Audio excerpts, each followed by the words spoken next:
ನಮಸ್ಕಾರ ವೀಕ್ಷಕರೇ, ಹುಬ್ಬಳ್ಳಿ ಧ್ವನಿಗೆ ಸ್ವಾಗತ. ನಾನು ನಿಮ್ಮ ಲೋಹಿತ್ ಬಸವ. ವೀಕ್ಷಕರೇ, ಇವತ್ತಿನ ಆಧುನಿಕ ಕಾಲದಲ್ಲಿ ಏನೋ ಒಂದು ಡಿಜಿಟಲ್ ದುನಿಯಾ ಅಂತಾರೆ. ಇವತ್ತಿನ ಆಧುನಿಕ ಕಾಲದಲ್ಲಿ ಯಂತ್ರ ಮತ್ತು ಮಷಿನ್ಗಳು ಬಂದ ಮೇಲೆ ಈ ಏನೋ ಒಂದು ಕರಕುಶಲತೆ ಅಂತೇಳಿ ಅದು ಎಲ್ಲೋ ಒಂದ್ ಕಡೆ ಮಾಯವಾಗುವಂತಹ ಒಂದು ಪರಿಸ್ಥಿತಿ ಉದ್ಭವ ಆಗಿತ್ತು.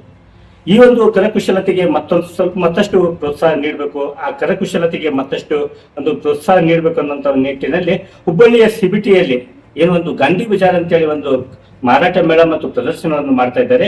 ಅದರ ಬಗ್ಗೆ ಇವತ್ತು ನಾವು ಚರ್ಚೆ ಮಾಡ್ಲಿಕ್ಕೆ ಬಂದಿದ್ದೇವೆ. ನಮ್ಮ ಜೊತೆ ಇದ್ದಾರೆ ಶೋಭಾ ಮೇಡಮ್. ಬನ್ನಿ ಅವರೊಂದಿಗೆ ಚರ್ಚೆಯನ್ನು ಪ್ರಾರಂಭ ಮಾಡೋಣ. ಮೇಡಮ್, ತಮಗೆ ಕಾರ್ಯಕ್ರಮಕ್ಕೆ ಸ್ವಾಗತ ಅಂತ. ಮೇಡಮ್, ಇವತ್ತಿನ ಕಾಲದಲ್ಲಿ ಆಧುನಿಕ ಕಾಲದಲ್ಲಿ ಎಲ್ಲೋ ಒಂದ್ ಕಡೆ ಯಂತ್ರ ಎಲ್ಲ ಮಷಿನರಿ ಬಂದಿದ್ದಾವೆ. ಪ್ರತಿಯೊಂದು ವಸ್ತು ಕೂಡ ಮಷಿನಲ್ಲಿ ತಯಾರು ಮಾಡುವಂತದಕ್ಕೆ ಪ್ರೋತ್ಸಾಹ ನೀಡ್ತಾ ಇದೆ. ಆದ್ರೆ ನೀವು ಎಲ್ಲೋ ಒಂದ್ ಕಡೆ ಕರಕುಶಲತೆಗೆ ಪ್ರೋತ್ಸಾಹ ಕೊಡ್ತಿದ್ದೀರಾ. ಕರಕುಶಲತೆ ಬಗ್ಗೆ ಮಾರಾಟ ಮತ್ತು ಪ್ರದರ್ಶನ, ಅದ್ರ ಬಗ್ಗೆ ಜಾಗೃತಿ ಮೂಡಿಸುವಂತದ್ದಾಗಿರ್ಬೋದು, ಎಲ್ಲೋ ಒಂದ್ ಕಡೆ ಬಡ ಜನತೆಗೆ ಒಂದು ಆಶಾಕಿರಣವಾಗಿ ಇಂಥವೆಲ್ಲ ಕಾರ್ಯಕ್ರಮಗಳನ್ನು ಮಾಡ್ತಿದ್ದಾರೆ. ಇದ್ರ ಬಗ್ಗೆ ಏನ್ ಹೇಳ್ತೀರಾ? ಎಲ್ಲಿಗೂ ನಮಸ್ತೆ. ನನ್ನ ಹೆಸರು ಶೋಭಾ ಮೈಸೂರು ಅಂತ ಹೇಳಿ. ನಾವು ರೇಣುಕಾ ಶಿಕ್ಷಣ ಮತ್ತು ಕಲ್ಯಾಣ ಕೇಂದ್ರದ ಹಾಗೂ ಕರಕುಶಲ ಅಭಿವೃದ್ಧಿ ಆಯುಕ್ತರವರ ಸಹಯೋಗದಲ್ಲಿ ನಾವು ಇವತ್ತಿನ ದಿವಸ 31ನೇ ಜುಲೈಯಿಂದ 6ನೇ ತಾರೀಕು ಆಗಸ್ಟ್ ವರೆಗೆ ನಾವು 7 ದಿನಗಳ ಕಾಲ ಒಂದು ಕರಕುಶಲ ಪ್ರದರ್ಶನ ಮತ್ತು ಮಾರಾಟ ಮೇಳವನ್ನು ಇಲ್ಲಿ ಆಯೋಜಿಸಿದ್ದೀವಿ. ನಮ್ಮ ಹುಬ್ಬಳ್ಳಿಯ ಬೆಸ್ಟ್ ಇವೆಂಟ್ಸಿನ 2ನೇ ಮಹಡಿಯಲ್ಲಿ ನಾವು ಇದನ್ನು ಆಯೋಜನೆ ಮಾಡಿದ್ದೀವಿ. ಇಲ್ಲಿ ನಮ್ಮಲ್ಲಿ ಭಾರತದಿಂದ 40 ಜನ ಏನು ಕರಕುಶಲ ವ್ಯಕ್ತಿಗಳೇನಿರ್ತಾರೆ, ಎಲ್ಲ ಎಕ್ಸ್ಪೀರಿಯನ್ಸ್ ಇರುವಂಥವರು ಇಲ್ಲಿ ನಮ್ಮಲ್ಲಿ ಒಂದು ಮಾರಾಟವನ್ನು ಮಾಡ್ತಾ ಎಲ್ಲರಿಗೂ ಕೂಡ ನಮ್ಮ ಭಾರತ ದೇಶದ ಸಂಸ್ಕೃತಿ ಹಾಗೂ ಕಲೆಯ ಬಗ್ಗೆ ಪ್ರದರ್ಶನ ಕೂಡ ಮಾಡ್ತಾ ಇದ್ದಾರೆ. ಅದರ ಬಗ್ಗೆ ತುಂಬ ನಮಗೆ ಖುಷಿ ಇದೆ. ಇವಾಗ ನಮ್ಮ ಒಂದು ಮಾರಾಟ ಹಾಗೂ ಪ್ರದರ್ಶನ ಮೇಳ ಶುರುವಾಗಿ 3ನೇ ದಿನಕ್ಕೆ ಕಾಲಿಟ್ಟಿದ್ದು ಒಂದು ಅದ್ಭುತವಾದಂಥ ಒಂದು ನಮಗೆ ಜನರಿಂದ ಒಂದು ಪ್ರಕ್ರಿಯೆ ಕೂಡ ಬರ್ತಾ ಇರೋದು ತುಂಬ ಖುಷಿಯಾದ ವಿಷಯ ಆಗಿದೆ. ಮೇಡಮ್, ಆಕ್ಚುಲಿ ಕರಕುಶಲತೆ ಅಂದ್ರೆ ಏನು ಮೇಡಮ್? ಕರಕುಶಲತೆ ಅಂದ್ರೆ ಯಾವೆಲ್ಲ ವಸ್ತುಗಳು ನಿಮ್ಮಲ್ಲಿ ಸಿಗುತ್ತೆ ಮೇಡಮ್? ಕರಕುಶಲತೆ ಅಂತಂದ್ರೆ ಅಭಿವೃದ್ಧಿ ಆಯುಕ್ತರವರ ವತಿಯಿಂದ ಒಂದು ಎಲ್ಲ ಕೈಯಲ್ಲಿ ಮಾಡಿದಂಥ ಒಂದು ವಸ್ತುಗಳಿಗೆ ಒಂದು ಪೆಹಚಾನ್ ಕಾರ್ಡ್ ಅಂತ ಒಂದು ಪ್ರೊವೈಡ್ ಮಾಡಿರ್ತಾರೆ. ಸೊ ಆ ಪೆಹಚಾನ್ ಕಾರ್ಡ್ ಹೊಂದಿದಂಥ ವ್ಯಕ್ತಿಗಳು ಏನಿರ್ತಾರಲ್ಲ, ಎಲ್ಲ ಪ್ರತಿಯೊಂದು ವಸ್ತು ಕೂಡ ಎಲ್ಲ ಕೈಯಿಂದ ಮಾಡಿರುವಂಥದ್ದು ಇರ್ಬೋದು. ಉದಾಹರಣೆಗೆ ಅವರು ಒಂದು ಬೊಂಬೆ ಆಗಿರ್ಬೋದು, ಚನ್ನಪಟ್ಟಣ ಬೊಂಬೆ ಆಗಿರ್ಬೋದು, ಇಳಕಲ್ ಸ್ಯಾರೀಸ್ ಆಗಿರ್ಬೋದು, ಕಸೂತಿ ಎಂಬ್ರಾಯ್ಡರಿ ಆಗಿರ್ಬೋದು, ಮಣ್ಣಲ್ಲಿ ಮಾಡಿದಂಥ ಮಡಿಕೆ ಆಗಿರ್ಬೋದು, ಪ್ರತಿಯೊಂದನ್ನು ಕೂಡ ಕೈಯಲ್ಲೇ ತಯಾರಿಸಿರ್ತಾರೆ. ಪ್ರತಿಯೊಂದನ್ನು ಕೂಡ ನಮ್ಮ ಭಾರತ ದೇಶವನ್ನು ಪ್ರತಿಯೊಂದು ಸಂಸ್ಕೃತಿಯನ್ನು ಬಿಂಬಿಸುವಂತಹ ಪ್ರತಿಯೊಂದು ವಸ್ತುಗಳನ್ನ ಇಲ್ಲಿ ನಾವು ಪ್ರದರ್ಶನ ಮಾಡ್ತಾ ಇದ್ದೀವಿ. ಯಾವುದು ಕೂಡ ಮಷೀನಲ್ಲಿ ತಯಾರು ಮಾಡಿರುವಂಥದ್ದು ಇರೋದಿಲ್ಲ. ಎಲ್ಲ ಕೂಡ ನಮ್ಮ ಹಳೆಯ ಕಾಲದಲ್ಲಿ ಯಾವ ತರ ನಮ್ಗೆ ಒಂದು ಕೈಯಲ್ಲಿ ತಯಾರಿಸಿ ಅದನ್ನ ಒಂದು ಜಾಸ್ತಿ ದಿನ ಬಾಳಿಕೆ ಬರುವಂಗೆ ನಮ್ಗೆ ನೀಡ್ತಾ ಇದ್ರು. ಸೊ ಇವಾಗಲೂ ಕೂಡ ಅದನ್ನ ನಮ್ಮ ಸಂಸ್ಕೃತಿಯನ್ನು ಮುಂದುವರಿಸಿಕೊಂಡು ಹೋಗ್ಬೇಕನ್ನೋ ನಿಟ್ಟಿನಲ್ಲಿ ಭಾರತ ಸರ್ಕಾರ ಹಾಗೂ ಮಿನಿಸ್ಟ್ರಿ ಆಫ್ ಟೆಕ್ಸ್ಟೈಲ್ ಅವರ ವತಿಯಿಂದ ನಮಗೆ ಆರ್ಟಿಸನ್ಸ್ಗೆ ಅವರು ಒಂದು ಅವಕಾಶವನ್ನ ಕೊಟ್ಟಿದ್ದಾರೆ. ಸೊ ಅವರು ಕೂಡ ಎಲ್ಲ ಪ್ರತಿಯೊಂದು ಮಟೀರಿಯಲ್ ಕೈಯಲ್ಲೇ ತಯಾರಿಸಿ ಜನರಿಗೆ ಅದನ್ನ ಇನ್ನೂ ಮುಂದಿನ ಒಂದು ಜನರೇಷನ್ಗೂ ಕೂಡ ಅದು ಮುಟ್ಟುವಂಗೆ ನಡೆಸ್ತಾ ಇದ್ದೀವಿ ಸರ್. ನೋಡಿ, ನೈಸರ್ಗಿಕ ಮಣ್ಣು ತೆಗೆದುಕೊಂಡ್ಬಿಟ್ಟು, ಮರದ ಕೊಂಬೆಗಳನ್ನು ತೆಗೆದುಬಿಟ್ಟು ಅದರಿಂದ ಒಂದು ಸುಂದರ ವಸ್ತುಗಳನ್ನು ರೆಡಿ ಮಾಡಿ ಅದು ಎಲ್ಲೋ ಒಂದ್ ಕಡೆ ಮಾರಾಟ ಮಾಡೋದು ಹೇಗಂತೇಳಿ ಏನೋ ಒಂದು ವಸ್ತುಗಳನ್ನು ಸಿದ್ಧಪಡಿಸಿರುತ್ತಲ್ಲ, ಅಂತವರಿಗೆ ಒಂದು ಯೋಗ್ಯ ಮಾರುಕಟ್ಟೆಯನ್ನು ಹುಬ್ಬಳ್ಳಿಯ ಸಿಬಿಟಿ ಗಾಂಧಿ ಬಜಾರ್ನಲ್ಲಿ ಇಲ್ಲಿ ಒಂದು ಸಿದ್ಧವಾಗಿದೆ. ಇದರ ಪ್ರಯೋಜನ ಸಾರ್ವಜನಿಕರು ಕೂಡ ಪಡೆದುಕೊಳ್ಳಬೇಕು. ಕಡೆ ಕರಕುಶಲತೆ ವಸ್ತುಗಳನ್ನು ತಯಾರು ಮಾಡಬೇಕಾದ್ರೆ ಸಾಕಷ್ಟು ಪರಿಶ್ರಮ ಇರುತ್ತೆ. ಅದರಲ್ಲೂ ಈಗ ಬೆಲೆ ಏರಿಕೆಯಿಂದ ಸಾಕಷ್ಟು ಏನೋ ಒಂದು ವಸ್ತುಗಳನ್ನು ತಯಾರಿಕೆ ಮಾಡಿದ್ರು ಸಾಕಷ್ಟು ಖರ್ಚು ವೆಚ್ಚ ಕೂಡ ಆಗಿರುತ್ತದೆ. ಮೇಡಮ್, ಇಂಥ ವಸ್ತುಗಳನ್ನು ತಯಾರಿಕೆ ಮಾಡೋದ್ರಲ್ಲಿ ಸಾಕಷ್ಟು ಖರ್ಚು ವೆಚ್ಚಗಳನ್ನು ಆಗಿರ್ತವೆ. ಅಷ್ಟು ಒಂದು ಖರ್ಚು ವೆಚ್ಚ ಇದನ್ನು ಇಲ್ಲಿ ಗ್ರಾಹಕರು ಕೊಡ್ತಾರೆ ಅಂತ ಹೇಳಿ ಮೇಡಮ್, ಅದ್ರ ತಕ್ಕವಾದಂತ ಬೆಲೆ ಇಲ್ಲಿ ಸಿಗುತ್ತಾ ಅಂತ ಹೇಳಿ ಮೇಡಮ್? ಖಂಡಿತ ಸರ್. ನಮ್ಮ ಹುಬ್ಬಳ್ಳಿ ಧಾರವಾಡದ ಜನತೆ ಏನಿದ್ದಾರೆ ಅಂದ್ರೆ ಇವಾಗಲೇ ನಾವು ಇದನ್ನ ವಿದ್ಯಾನಗರಿ ಅಂತ ಕೂಡ ಕರಿತೀವಿ, ಹುಬ್ಬಳ್ಳಿ ಧಾರವಾಡ. ಹಾಗೆ ನಮ್ಮ ಹುಬ್ಬಳ್ಳಿ ಜನಕ್ಕೆ ಕಲೆಯ ಬಗ್ಗೆನೂ ಕೂಡ ಬಹಳಷ್ಟು ಒಂದು ಆಸಕ್ತಿ ಇದೆ. ಯಾಕಂದ್ರೆ 2 ದಿವಸದಿಂದ ನಾವು ನೋಡ್ತಾ ಇದ್ದೀವಿ, ಜನರು ಬಹಳಷ್ಟು ಜನ ಇಲ್ಲಿ ನಮ್ಮಲ್ಲಿ ಬರ್ತಾ ಇದ್ದಾರೆ. ಎಲ್ಲರೂ ಕೂಡ ಅವರು ಒಂದು ಮಾರಾಟ ತಗೊಳ್ಬೇಕು ಅನ್ನೋದಕ್ಕಿಂತ ಯಾವ್ಯಾವ ತರ ಕಲೆಗಳು ಬಂದಿದೆ ಅನ್ನೋದನ್ನ ನೋಡ್ಲಿಕ್ಕೆ ಬರ್ತಾ ಇದ್ದಾರೆ.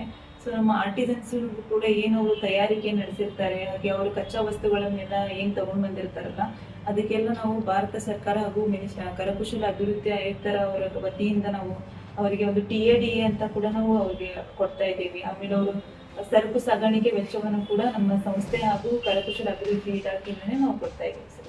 ಮೇಡಮ್, ಇಷ್ಟೊಂದು ಅದ್ಭುತ ವಸ್ತುಗಳನ್ನು ತಯಾರಿಕೆ ಮಾಡ್ತಾರಲ್ಲ, ಅದೊಂದು ವಿಶೇಷ ಕಲೆ ಅಂತಿರುತ್ತೆ, ಏನಂತಿರುತ್ತೆ? ಖಂಡಿತ ಸರ್. ಇದು ಕಲೆ ಅನ್ನೋದು ಎಲ್ರಿಗೂ ಕೂಡ ಬರೋದಿಲ್ಲ. ಸೊ ಅದು ಯಾರಿಗೆ ಒಲಿಯುತ್ತೆ ಅಂತಂದ್ರೆ ಅದರಲ್ಲಿ ತುಂಬಾ ಆಸಕ್ತಿ ಇದ್ದು ಅವರ ಒಂದು ಪಾರಂಪರಿಕವನ್ನ ನಡೆಸ್ಕೊಂಡು ಬರ್ತಾ ಇರ್ತಾರಲ್ಲ, ಆ ಒಂದು ಫ್ಯಾಮಿಲಿಗೆ ಮಾತ್ರ ನಡೀತಾ ಇರುತ್ತೆ. ಸೊ ಈಗಿನ ಜನರೇಷನ್ ಅಲ್ಲಿ ಇರುವಂತ ಮಕ್ಕಳಿಗೆ ಒಂದು ಕುಂಬಾರಿಕೆ ಅಂದ್ರೆ ಏನಂತ ಗೊತ್ತಿರಂಗಿಲ್ಲ. ಆಮೇಲೆ ಒಂದು ಪೇಂಟಿಂಗ್ ಅಲ್ಲಿ ಯಾವ ತರ ಪೇಂಟಿಂಗ್ಸ್ ಇರುತ್ತೆ ಅನ್ನೋದು ಗೊತ್ತಿರಂಗಿಲ್ಲ. ಸೊ ನಮ್ಮ ಏನು ಕರಕುಶಲದ ನಾವು ಒಂದು ಇಲ್ಲಿ ಆಯೋಜನೆ ನಡೆಸಿದೀವಿ. ಎಲ್ಲಾ ಕುಟುಂಬದವರು ತಮ್ಮ ತಮ್ಮ ಮಕ್ಕಳನ್ನ ಕರ್ಕೊಂಡು ಬಂದ್ರೆ ಅವರಿಗೆ ಪ್ರತಿಯೊಂದು ಇಲ್ಲಿ ಕುಂಬಾರಿಕೆ ಅಂದ್ರೆ ಏನನ್ನೋದು ಗೊತ್ತಾಗುತ್ತೆ, ಆಟಿಕೆಗಳು ಅಂದ್ರೆ ಏನಂತ ಗೊತ್ತಾಗುತ್ತೆ. ಎಷ್ಟೋ ಜನ ಮಕ್ಕಳಿಗೆ ಇವಾಗ ಚನ್ನಪಟ್ಟಣದ ಗೊಂಬೆ ಅಂದ್ರೆ ಏನಂತ ಗೊತ್ತಿಲ್ಲ ಸರ್. ಸೊ ಇಲ್ಲಿ ನಮ್ಮಲ್ಲಿ ವೆರೈಟೀಸ್ ಆಫ್ ಚನ್ನಪಟ್ಟಣದ ಗೊಂಬೆಗಳನ್ನ ತಗೊಂಡ್ ಬಂದಿದ್ದಾರೆ, ಎಷ್ಟೊಂದು ಕೀಲು ಗೊಂಬೆಗಳನ್ನ ತಗೊಂಡ್ ಬಂದಿದ್ದಾರೆ, ಎಷ್ಟೊಂದು ಬೇರೆ ಬೇರೆ ವಸ್ತುಗಳು ಎಷ್ಟೋ ನೋಡ್ಲಿಕ್ಕೆ ಸಿಗೋದಿಲ್ಲ ಸರ್ ನಮ್ಗೆ ಇವಾಗ. ಸೊ ಆ ತರದ್ ಎಲ್ಲಾ ತರದನ್ನು ಕೂಡ ಇಲ್ಲಿ ನಮ್ಮಲ್ಲಿ ನಾವು ಇಟ್ಟಿದ್ದೀವಿ. ಸೊ ಎಲ್ಲಾ ಕುಟುಂಬದವರು ಅವರ ಮಕ್ಕಳನ್ನ ಕರ್ಕೊಂಡ್ ಬರ್ಬೇಕು. ಈ ತರದೊಂದು ಕಲೆಯನ್ನ ಅವ್ರಿಗೆ ಪರಿಚಯಿಸಿದ್ರೆ ಈ ನಮ್ಮ ಭಾರತ ಸಂಸ್ಕೃತಿಯ ಕಲೆಯನ್ನ ನಾವು ಇನ್ನೂ ಇದೇ ತರ ಮುಂದುವರಿಸ್ಕೊಂಡು ಹೋಗ್ಬೋದು ಅಂತ ಹೇಳಿ ನಾನು ಎಲ್ರಿಗೂ ಕೇಳ್ಕೊಳ್ತೀನಿ ಸರ್. ಎಲ್ಲ ಒಂದ್ ಕಡೆ ಈ ಮಷಿನರಿ ಐಟಮ್ಗಳನ್ನು ಬಿಟ್ಟು ಈ ರೀತಿ ಏನು ಒಂದು ಕರಕುಶಲತೆ ಕೈಯಿಂದ ಮಾಡಿದಂತ ವಸ್ತುಗಳನ್ನು ಹೆಚ್ಚಾಗಿ ಬಳಕೆ ಮಾಡ್ಬೇಕಂತ ಏನಂತ ತಾವು ಅಭಿಪ್ರಾಯ ಪಡ್ತೀವಿ? ಖಂಡಿತ ಸರ್, ಯಾಕಂದ್ರೆ ಮಷಿನರೀಸ್ ಏನಿದೆಯಲ್ಲ ಇವತ್ತಿರುತ್ತೆ, ನಾಳೆ ಕರೆಂಟ್ ಇರುತ್ತೆ, ಇಲ್ಲ ಅಂತ ತಕ್ಷಣ ಬಂದಾಗ್ಬಿಡುತ್ತೆ. ಸೊ ಈ ಕೈಯಲ್ಲಿ ಮಾಡಿರುವಂತ ಏನು ಆರ್ಟ್ ಇದೆಯಲ್ಲ ಅದು ಯಾವಾಗ್ಲೂ ಕೂಡ ನಮ್ಮ ಪೂರ್ತಿ ಒಂದು ಬಾಳಿಕೆ ಬರುವಂತ ಆಟಿಕೆಗಳು ಸರ್. ಈಗ ನಾವು ಕುಂಬಾರಿಕೆ ಒಳಗೆ ನೋಡ್ಬೋದು ಎಷ್ಟೊಂದು ಫೋಟೋಗಳನ್ನ ಮಾಡಿರ್ತಾರೆ. ಕೈಯಲ್ಲಿ ಮಾಡಿರುವಂತ ಫೋಟೋಗಳು ಬಳಕೆ ಬರುವಷ್ಟು ನಮ್ಗೆ ಮಷೀನಲ್ಲಿ ಮಾಡುವಂತವು ಬರೋದಿಲ್ಲ ಸರ್. ಹಾಗೂ ನಾವು ನಮ್ಮ ಸಂಸ್ಕೃತಿಯನ್ನ ನಾವು ಹೆಚ್ಚೆಚ್ಚು ಇನ್ನೂ ಉಳಿಸ್ಕೊಂಡು ಹೋಗ್ಬೇಕು ಅಂತಂದ್ರೆ ಕೈಯಲ್ಲಿ ಮಾಡಿರುವಂತ ಕರಕುಶಲ ವ್ಯಕ್ತಿಗಳಿಗೆ ನಾವು ಇನ್ನೂ ಪ್ರೋತ್ಸಾಹ ನೀಡಬೇಕು ಸರ್.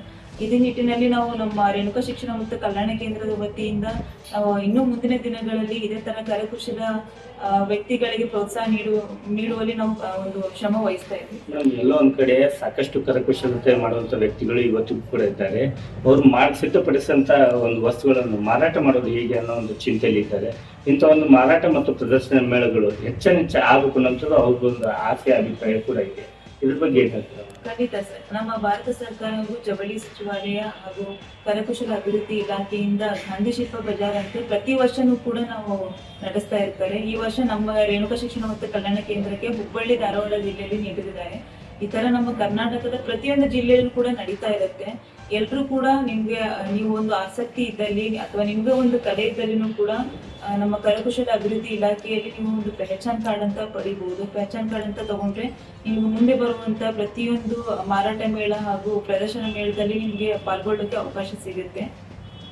ನೋಡಿದ್ರಲ್ಲ ವೀಕ್ಷಕರೇ, ಕರಕುಶಲತೆಯಿಂದ ಎಷ್ಟೊಂದು ಪ್ರಯೋಜನಗಳಿದ್ದಾವೆ, ಇದರಿಂದ ಎಷ್ಟೊಂದು ಒಂದು ಉತ್ತಮ ಸಾಮಗ್ರಿಗಳು ಇಲ್ಲಿ ಸಿಗ್ತಾವ ಅಂತ ಹೇಳಿ ತಾವೆಲ್ಲ ಕೇಳಿದ್ರೆ ಸಮಗ್ರ ಮಾಹಿತಿಯನ್ನು ಒದಗಿಸಿಕೊಟ್ಟಿದ್ದಾರೆ. ಮತ್ತೊಮ್ಮೆ ತಮಗೆ ಎಲ್ಲರಿಗೂ ಹುಬ್ಬಳ್ಳಿಯ ವೀಕ್ಷಕರ ಪರವಾಗಿ ತಮಗೆ ಅಭಿನಂದನೆಗಳು. ತಾವು ಕೂಡ ಈ ಒಂದು ಮೇಳದಲ್ಲಿ ಬನ್ನಿ, ಭಾಗವಹಿಸಿ. ಇಲ್ಲಿ ಸಾಕಷ್ಟು ಉತ್ತಮವಾದಂತಹ ಒಂದು ಕೈಯಿಂದ ಮಾಡಿರುವಂತಹ ವಸ್ತುಗಳ ಮಾರಾಟ ಮತ್ತು ಪ್ರದರ್ಶನ ಕೂಡ ಇದೆ. ಇದು ಕೇವಲ 7 ದಿನ ಮಾತ್ರ ಇರುತ್ತೆ. ಇದು ಹುಬ್ಬಳ್ಳಿಯ CBTಯ ಎರಡನೇ ಮಹಡಿಯಲ್ಲಿ ಕೂಡ ನಡೀತಾ ಇದೆ.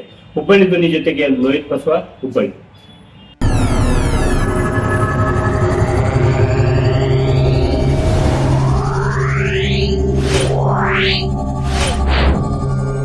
Yeah.